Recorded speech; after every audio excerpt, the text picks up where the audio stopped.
Throughout history, farmers and gardeners have known that weeds carry hidden power. While most see nettles and thistles as nuisances to be cut down, burned, or uprooted, earlier generations discovered something remarkable. When these stubborn plants were turned into ash, they carried a potency that transformed the soil. In fact, the practice became so common in some regions that it was eventually outlawed. Not because it failed, but because open burning posed a fire risk to villages and farmland. Yet for those who tried it, one result stood out clearly. Earthworms, the tireless engineers of healthy soil, swarmed to the ash-rich ground as though drawn by a magnet. If you've ever wondered how to breathe life into tired soil without expensive inputs, the story of weed ash deserves attention. By revisiting this old method, you'll see why it was cherished, why it was prohibited, and why it still has a place in the toolkit of the modern soil steward. So let's take a moment to explore the science, the history, and also the hands-on ways this forgotten amendment can actually be put back to use safely and responsibly today. You know, weeds like nettles and thistles often dominate poor soils. They really thrive where crops struggle, mining deep minerals with their long roots and storing all those nutrients in their tissues. For ancient and medieval farmers, clearing these plants was just part of maintaining their fields. But instead of just discarding the tough stalks, they actually discovered value in fire. Burning reduced those bulky weeds into lightweight ash that could be spread across garden beds. This wasn't just waste management, it was nutrient recycling in its purest form. Nettle ash in particular was prized in folk agriculture across Europe. Written records from the 1600s describe its use as a fertilizer for orchards and kitchen gardens. Thistle ash, though less commonly mentioned, was observed to enrich tired soil as well. The minerals locked inside those spiky plants, potassium, calcium, magnesium, and trace elements, were concentrated through fire into an easily available form for soil life. But the very practice of burning created problems. Open fires often got out of control, threatening fields, homes, and forests. By the 18th and 19th centuries, authorities in many regions banned the burning of weeds, straw, and stubble. Not because the soil amendment was ineffective, but because the risk of wildfires outweighed the convenience. And so the trick faded, remembered more in whispers and rural traditions than in mainstream agricultural manuals. The secret of weed ash lies in its chemistry. When organic matter burns, carbon is released into the air as gases, but the mineral content remains behind in the ash. This makes weed ash an immediate source of potash, potassium carbonate, as well as calcium carbonate, which acts as a mild liming agent. For soil microbes and worms, these minerals create a rich environment. Worms are particularly sensitive to soil acidity. In overly acidic ground, they retreat or vanish, leaving soil compacted and lifeless. Ash raises soil pH slightly, creating conditions worms prefer. At the same time, the potassium and calcium enrich their food supply since worms digest soil laced with organic particles and microbial life.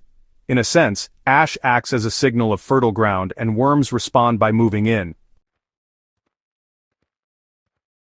Once they arrive, they accelerate the process of building humus, aerating the soil, and cycling nutrients. This explains why gardeners who experiment with weed ash often find worm populations booming shortly after application. Far from being deterred, the worms treat the ash as a resource, blending it into the soil structure and creating the dark, crumbly texture every gardener desires. The use of plant ash is not unique to nettles and thistles. Across the world, traditional farming relied on controlled burning or ash application as part of field renewal. In shifting agriculture systems, fields were deliberately burned after harvest, releasing minerals back into the soil before replanting.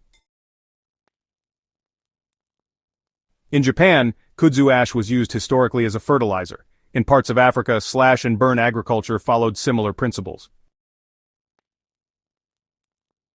While modern awareness of fire risks and carbon emissions makes widespread burning impractical, the underlying lesson remains valuable. Weeds and unwanted plants store nutrients, and those nutrients can be returned to the soil in concentrated form.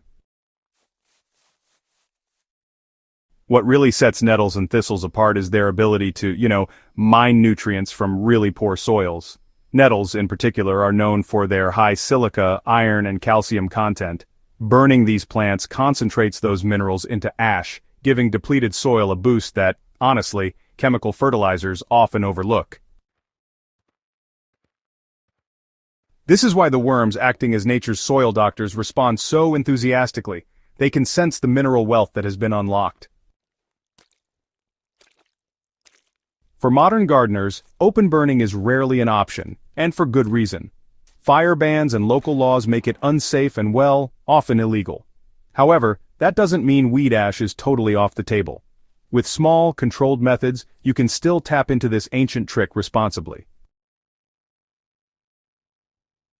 One approach is to burn nettles, thistles, or other mineral-rich weeds in a contained fire pit, stove, or outdoor fireplace where flames are controlled. Once fully cooled, the ash can be collected and stored in a dry container. Sprinkling this ash lightly across garden beds adds minerals without overwhelming the soil.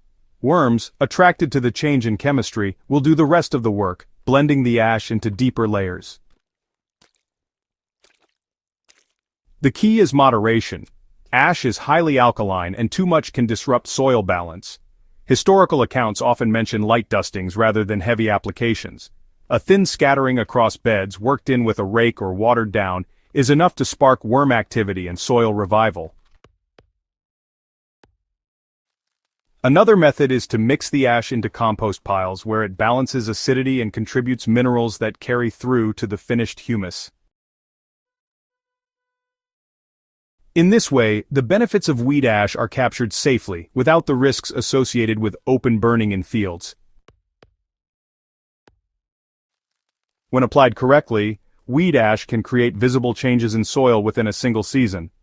Areas that were once compacted or acidic often become looser and darker as worms increase.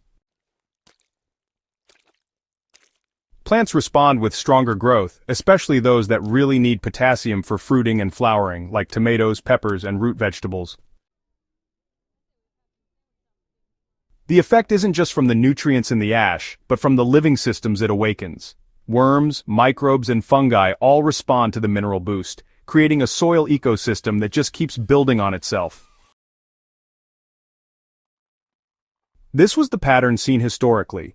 Farmers who used weed ash noticed richer harvests and healthier fields, not because they had added a one-time fertilizer, but because they had, jump-started the soil's living cycles. Today, with greater understanding of soil biology, we can confirm what they witnessed centuries ago. The worms swarm because the soil is healing. Reviving old methods always comes with responsibility. What was banned for safety reasons in the past must be adapted to fit today's standards. No gardener should attempt large-scale burning of weeds in fields, especially in dry or windy conditions.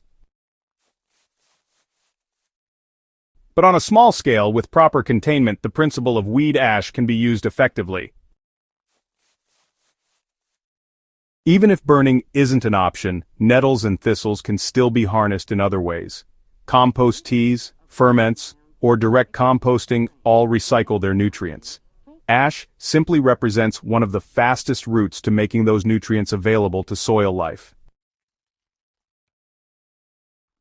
The story of nettle and thistle ash reminds us that weeds are not always enemies. They are indicators of poor soil, miners of deep nutrients, and when handled carefully, allies in soil restoration. Earthworms, the true judges of soil health, confirm this truth by swarming to the very amendment that was once prohibited. The tale of the prohibited weed ash is more than just an agricultural curiosity. It's proof, honestly, that forgotten traditions often carry wisdom modern gardeners can still use. Nettles and thistles, once cursed for their sting and spines, actually reveal their worth when reduced to ash, feeding the soil and drawing worms in droves. By adapting this ancient method safely, using contained fires, moderation, and integration into compost, today's gardeners can unlock the same benefits without the risks that led to prohibition centuries ago. If your soil feels tired if worms are scarce, or if you're searching for low-cost, time-tested ways to revive fertility, consider the lessons of weed ash. Applied carefully, it remains one of the most powerful natural amendments you can use to bring earthworms back and rebuild humus. For more deep dives into forgotten soil tricks and living experiments that still work today, make sure to subscribe to Soil and Crop Doctor and share this guide with fellow gardeners. The past still holds the keys to a fertile future. Let's keep uncovering them together.